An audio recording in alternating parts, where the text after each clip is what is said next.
In the heart of a fierce snowstorm, a mother dog, frail and weak, lies motionless in the snow. Her body barely rises with each shallow breath, her golden fur coated with snow. She is Grace, and her 6 tiny puppies, huddled close for warmth, are fighting for their lives. The world outside is a bitter chaos, the storm relentless. Abandoned, forgotten, Grace and her puppies cling to life, their bodies trembling from the cold, their cries barely heard over the howling winds. Time is running out for them. But then, a sound breaks through the blizzard, the sound of footsteps crunching in the snow. Could this be their chance for salvation? Clara, a 60-year-old widow, lives alone on the outskirts of Haven Wood, a small town buried under the thick blanket of snow. Life in her cabin is quiet, peaceful, and solitary. She spends her evenings by the fire, keeping busy with simple tasks. But tonight, the storm is different. The dwindling woodpile forces her to leave the warmth of her home and venture into the unforgiving cold to gather more firewood. Bundling up in a heavy coat, scarf, and sturdy boots, Clara steps into the storm. As the wind stings her face, something unusual catches her eye. Something dark and out of place, just at the edge of the woods. Her heart skips a beat as she sees a weathered wooden post with a dog chained to it, a mother protecting her puppies from the harsh elements. Clara's instincts kick in. The shape is clear now. Grace, a golden retriever, curled protectively around her puppies, frozen and abandoned. Her body is thin, emaciated, her fur matted, her ribs visible. She's barely alive. Clara hurries over, feeling the shock of the coldness as she touches Grace's fur. She realizes the mother dog is still alive, but barely. As Clara moves closer, the puppy's weak cries tug at her heart. Their tiny bodies are barely visible under the snow, trembling with fear and cold. They need help, and they need it now. In this moment of desperation, Clara knows she must act quickly.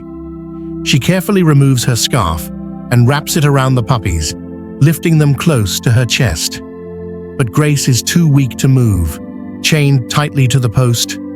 Clara works as fast as she can, finally freeing the chain and lifting Grace into her arms.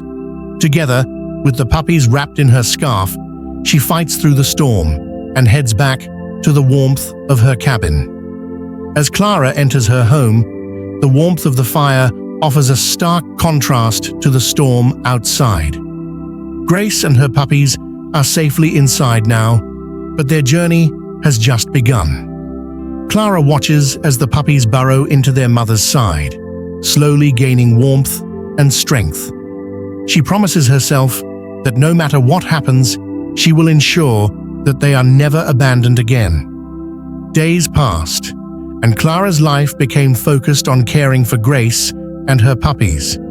At first, the puppies were weak, barely able to move or open their eyes, but under Clara's watchful care, they began to grow stronger each day.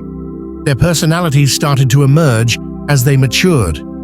Buddy and Max, the 2 strongest puppies, were always full of energy, tumbling over each other and exploring the cabin with curious eyes. Sunny and Daisy, the 2 girls, were the most playful, constantly wagging their tails and bringing cheer to the cabin. Lucky and Milo, the smallest of the litter, were always getting into trouble, poking their noses where they didn't belong and making Clara laugh with their mischievous antics. Clara marveled at how these tiny creatures were beginning to thrive after their rough start in life. They were a reminder of the power of care, warmth, and love. Despite everything they had endured, they were finding joy in the world around them. Each of them had their own little quirks, and Clara couldn't help but smile at their playful energy. The cabin, once a quiet place, was now alive with the sounds of their barks and scampering paws, each noise a symbol of hope and resilience. However, despite the puppies growing stronger every day, Grace's health continued to decline. Clara watched as the once vibrant mother dog grew weaker with each passing day. Grace spent most of her time lying by the fire, her breathing shallow and labored. She was too weak to move much, her body showing the signs of neglect and illness. Clara's heart ached as she saw the mother dog struggle.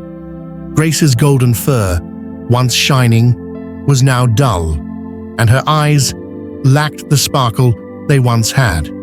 But even in her weakened state, Grace never stopped caring for her puppies. Whenever they nuzzled her or tried to climb onto her, she would gently nudge them back with what little strength she had left. Clara knew she couldn't keep ignoring Grace's condition. One day, she bundled Grace and the puppies into her old truck and drove through the snow-covered roads to the nearest veterinary clinic. The trip was long, and Clara's heart was heavy with worry, but she knew it was the right thing to do. When they finally arrived at the clinic, Clara was met by Dr. Emily Carter, a kind-hearted veterinarian who had been practicing in Havenwood for years. Dr. Carter examined Grace carefully, running her hands over Grace's frail body. After a few moments, Dr. Carter's face grew serious. "Clara," she said gently, "I believe Grace has osteosarcoma, a form of bone cancer that is common in larger breeds like golden retrievers. Given her condition, it's likely in an advanced stage." Clara's heart sank. She had hoped for better news, but deep down, she had feared this outcome. "Is there anything we can do for her?" she asked, her voice trembling with emotion. Dr. Carter sighed, her brow furrowing. "Unfortunately, at this point, it's about keeping Grace comfortable and managing her pain. She may only have a few weeks left."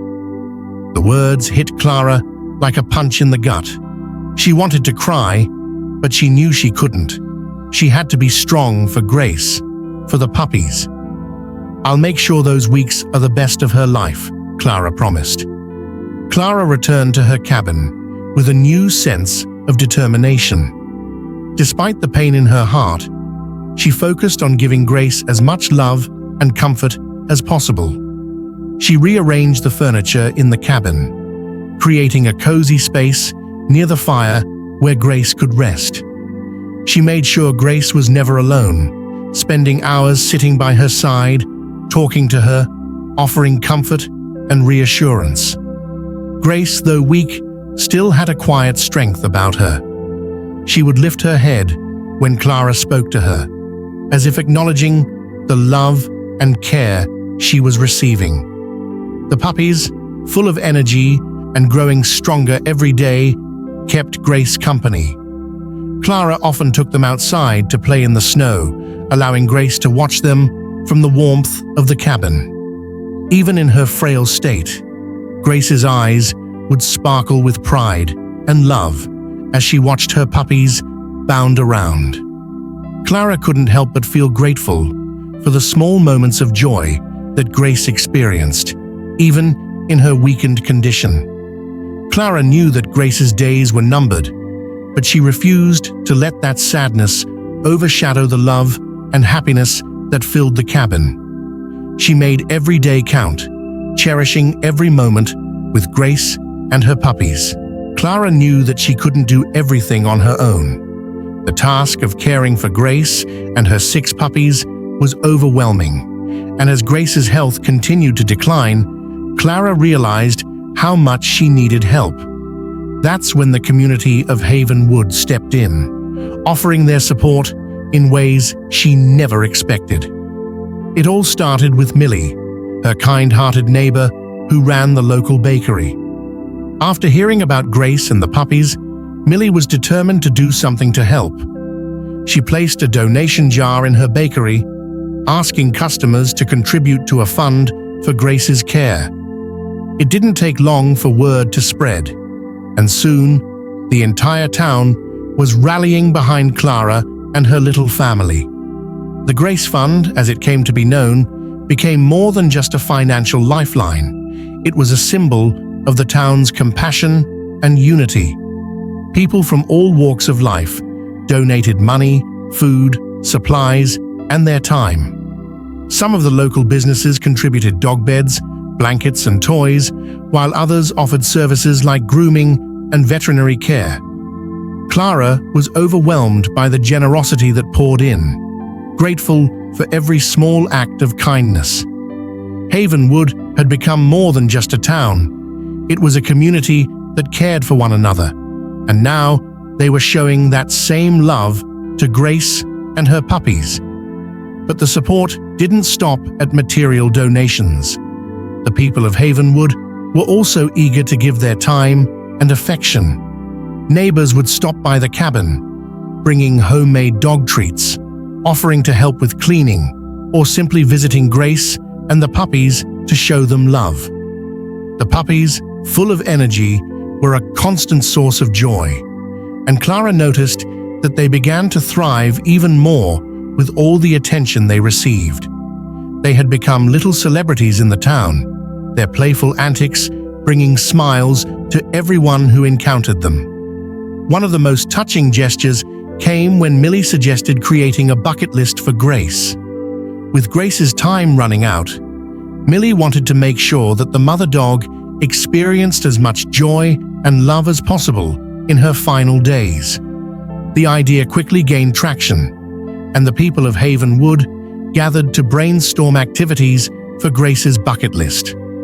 Clara was deeply moved by the thoughtfulness of her neighbors. They didn't just want to provide for Grace's physical needs, they wanted to ensure that she had emotional fulfillment as well. Together, they planned a series of special activities for Grace. The first item on the bucket list was a walk through the snow-covered woods. Grace had always loved the outdoors, and though her body was weak, Clara knew this would bring her joy. The townspeople helped prepare, gathering blankets and coats to keep Grace warm during the walk. On the day of the walk, Clara gently bundled Grace in a thick coat and carried her outside, surrounded by the puppies who eagerly ran ahead, their tiny paws leaving tracks in the fresh snow. Grace moved slowly, her steps measured and deliberate, but she seemed to enjoy the crisp air and the sight of her puppies bounding through the snow. Clara stayed close, offering silent encouragement as they made their way through the woods. It was a peaceful moment, one that filled Clara's heart with both sadness and gratitude. She knew that this simple walk meant the world to Grace, who had been through so much. The next item on the bucket list was a cozy indoor picnic, organized by Millie and a few other neighbors. They brought fresh-baked bread, homemade treats, and blankets to create a warm, inviting space near the fire. Clara made sure Grace had the best spot by the fire, where she could rest comfortably while the puppies played nearby. Millie roasted a chicken just for Grace, and when it was placed before her, the frail dog eagerly devoured it, her tail wagging with excitement for the first time in weeks. The puppies were fed too, and the cabin was filled with laughter and joy as neighbors gathered for the special meal. The love and support from the community didn't stop there. People volunteered to take professional photos of Grace and her puppies, capturing the bond they shared. It was an opportunity to preserve the memories of Grace's final days, to celebrate her life and the love she had found in her final chapter. Clara cherished the photos, knowing that these memories would stay with her forever, reminding her of the strength and love that Grace had brought into her life. Through all of this, Clara was deeply touched by the kindness and generosity of her neighbors. The Grace Fund had become a lifeline, and the people of Havenwood had shown that compassion and community could transform lives. Grace, once abandoned and forgotten, was now surrounded by love, and Clara was no longer alone in her mission to care for her. She had the support of an entire town, and together